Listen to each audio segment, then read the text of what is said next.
Welcome back to the Humble Market Timer YouTube channel.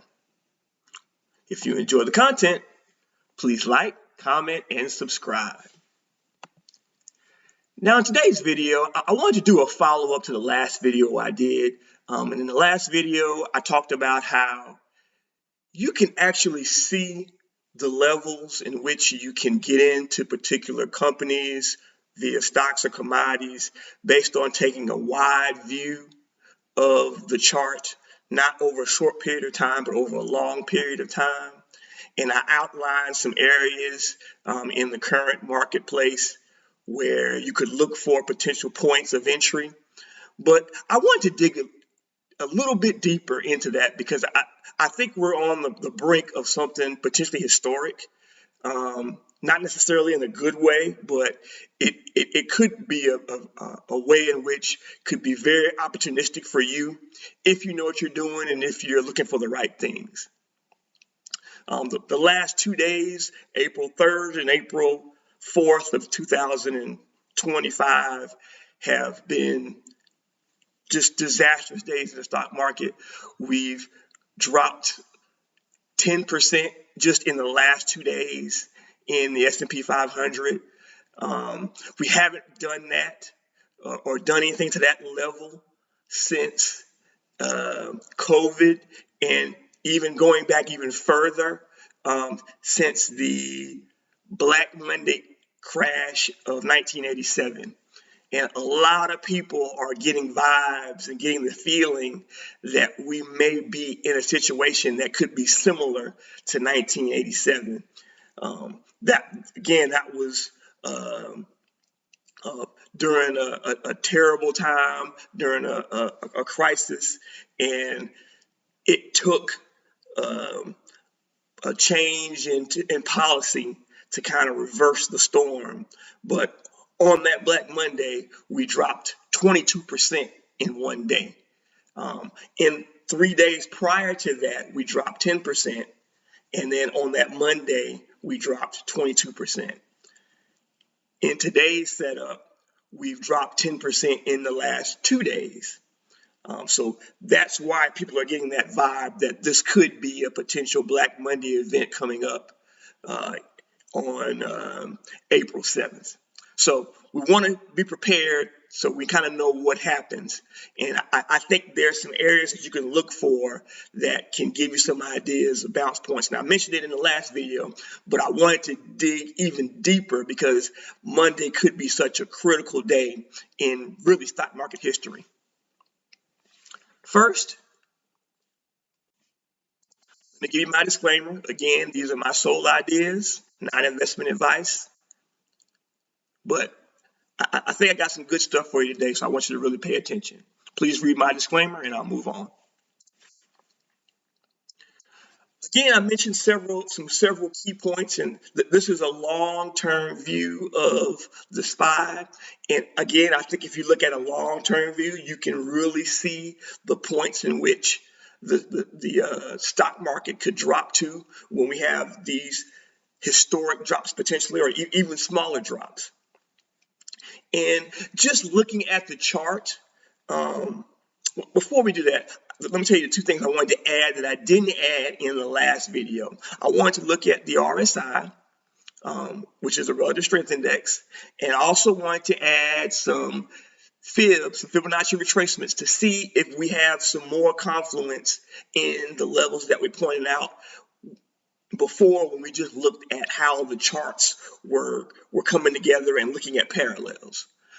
The parallels, in my opinion, are the strongest tool, but these other tools can help you kind of figure out, give you that confluence to make sure that, okay, the parallel is telling me the things that I think it's telling me.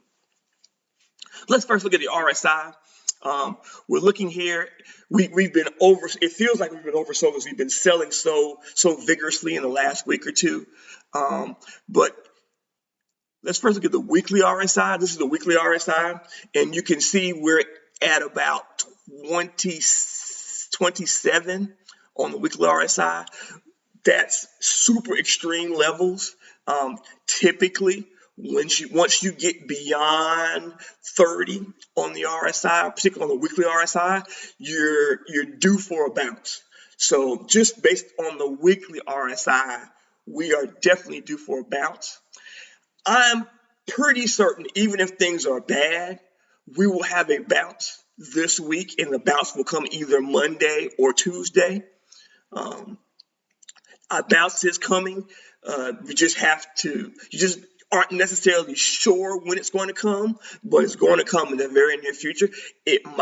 We're not be at the bottom, but we will have a significant bounce after hitting these oversold levels. But just to kind of let you know that even though we dropped a lot, but there still could be a ways to go. If you look at the RSI on the monthly, you see we're only at 48, which is about the midpoint of the RSI. You can see back in the past, we've dropped, well into the 20s. This was back in 2008 when we had that crisis. We dropped well into the 20s before in the monthly RSI. So just based on the weekly RSI, we're oversold.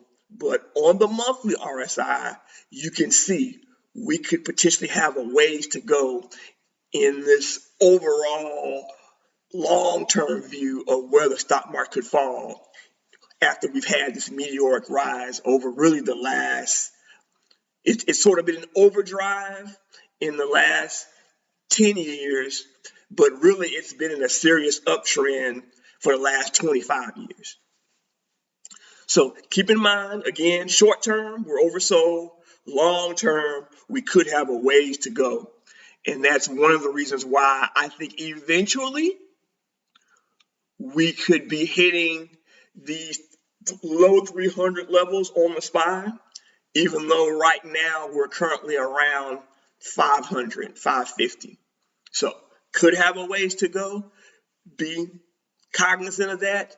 But short term, I think there's an opportunity to make money potentially as a trader, but even as sort of a short-term, long-term investor. But mostly as a trader, I think that we're approaching an opportunity where you can make a significant amount of money just on the bounces. The rips up in bear market situations or in bear markets can really be profitable. So you need to be aware of those levels because you could potentially in 2 days make what a lot of people make in years or 2 years when you've had big pullbacks like we've had in the last week or so. So that's looking at the RSI. Next, I wanted to add the fibs, and I did the fib retracement from the low of October 22, which is sort of the last low that we had in this parallel within the main parallel. So that was the swing low here, and I took it to the high. And if you do a fib retracement, the most obvious point where you have your first major bounce, when you have a major pullback, is at that 50% fib retracement line. And lo and behold, that 50% fib retracement line puts you at 485. I don't know if you go back to the last video I did, I mentioned that 480 to 490 range would be a key area for the first potential big bounce that we could have if we have a long or a quick pullback. And that lines up with the bottom portion of this parallel that we've been in since the COVID low, well, not the COVID lows, but since really 2018. It lines up with this parallel that we have going on here. So that, in my opinion, that is the first area, which would be another 5% from lower from where we are currently. That would be another similar day to what we had on Thursday and Friday. If we opened up at another 5% lower area in maybe that 480 to 490 area. That could be a spot where I believe a lot of money will step in to potentially buy that bottom or initial bottom. So keep in mind of that 0.5 retracement, and also that he represents the lower portion of this uptrend that we've been in the last 8 years or so. Keep that in mind. Also wanted to mention one other thing. On that Black Monday back in 1987, I mentioned that we had dropped 10% in 3 days prior to that Monday, and then we dropped 22% on Monday. There have been things that the stock market has initiated to try to keep that happening again. They create circuit breakers. And the first circuit breaker is triggered when the S&P 500 drops 7%. You get a 15-minute stoppage in trading. And that's done to try to minimize the waterfall flush that you can get when you have an overwhelming amount of sell orders come in.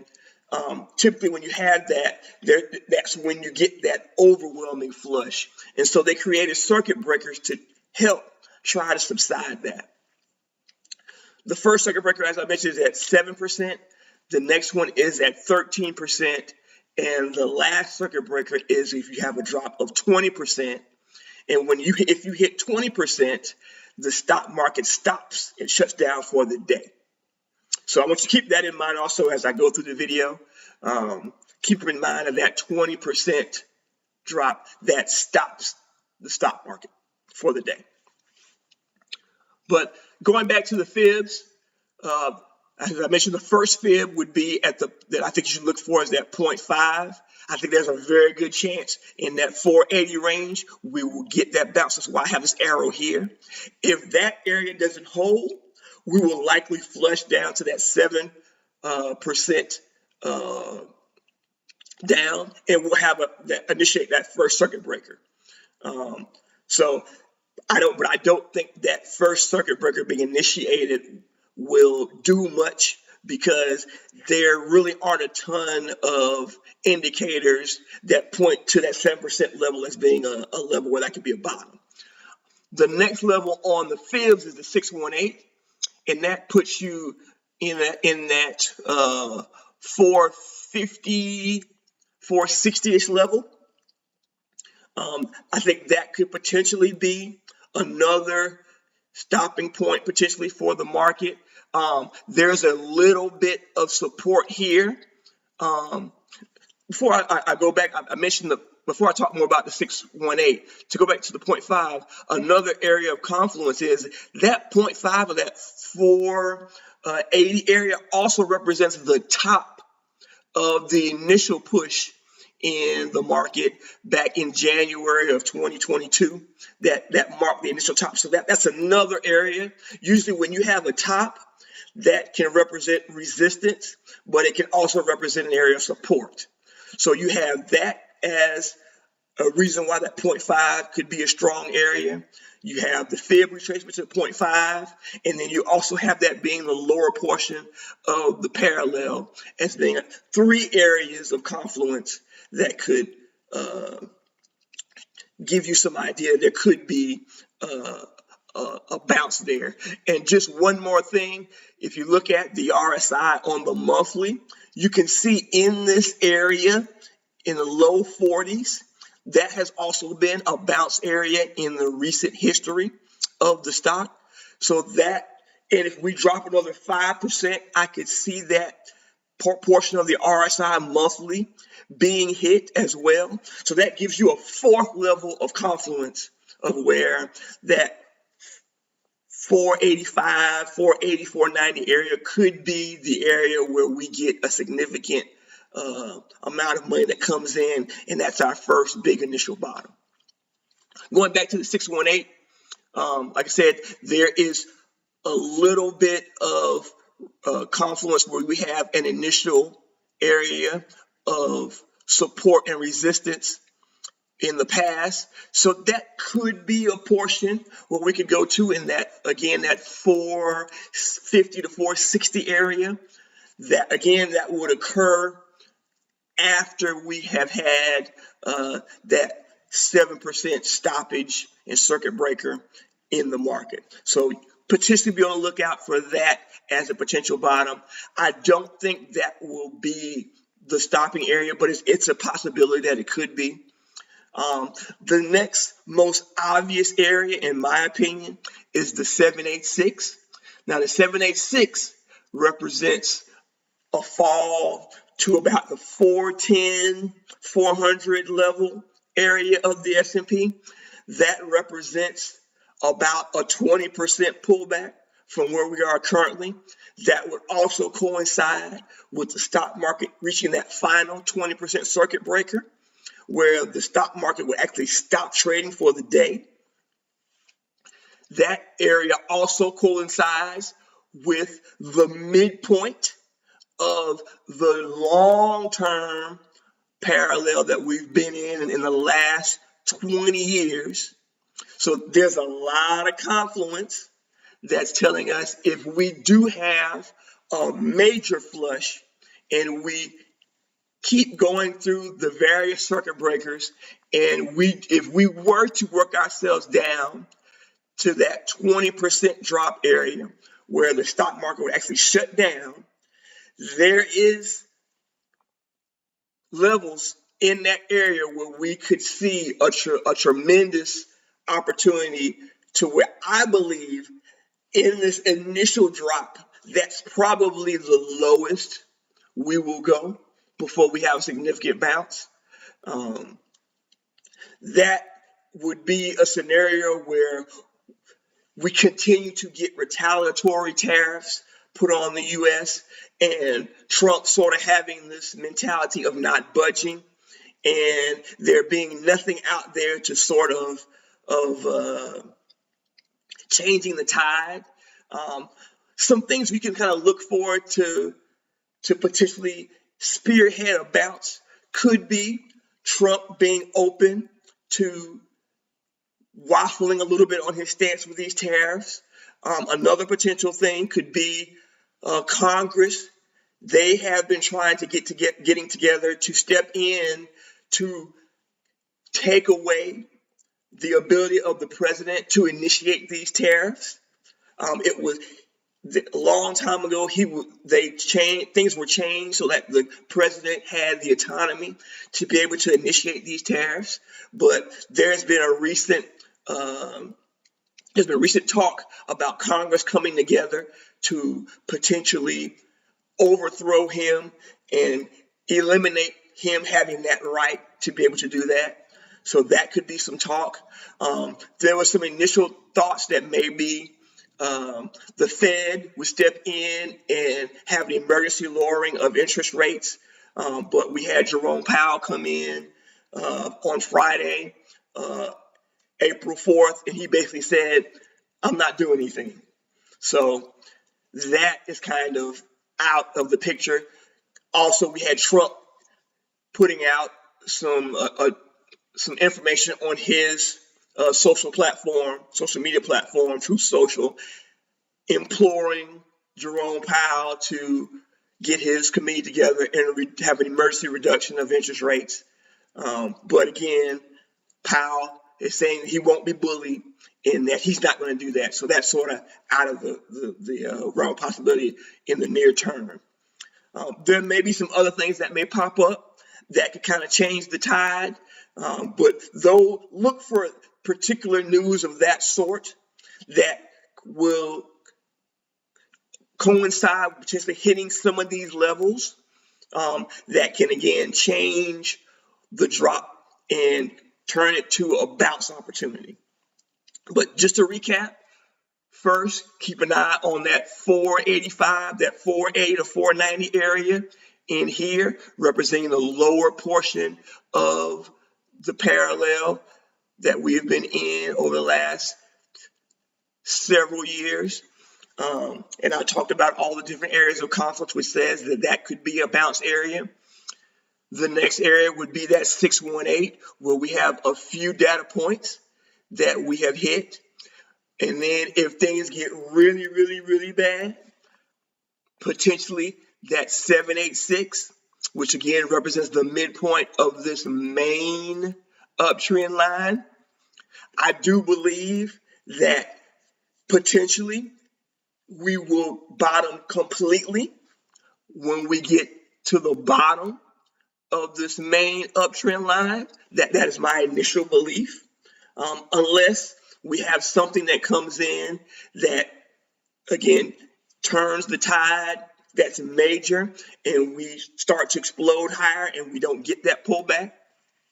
But if things sort of continue to spiral lower, I think that is the key area in the long term that we need to look for. And we would still be in a major uptrend if we hit that level. But the market has been in such a parabolic state. Again, the markets don't go straight up.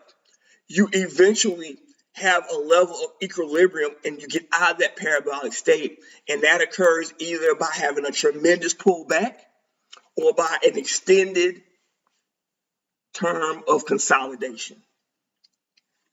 So keep in mind of those areas that we talked about. Again, Monday may be an historic day.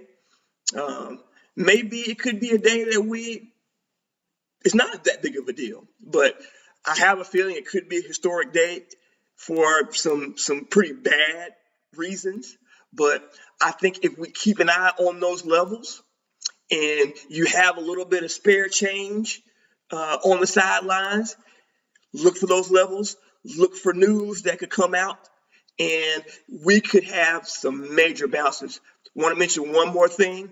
After that Black Monday back in 1987, the next day we bounced 5%, and then the next day we bounced another 10% higher. So there could be extreme moves in the opposite direction when we've had these major pullbacks. If you can sense when we have that bottom or hit that bottom area and you're able to get your money in, you could make huge profits on the way up, even if it's in the short term. If you like the content, please remember to hit like, comment, or subscribe. Thank you very much for listening. Have a great day.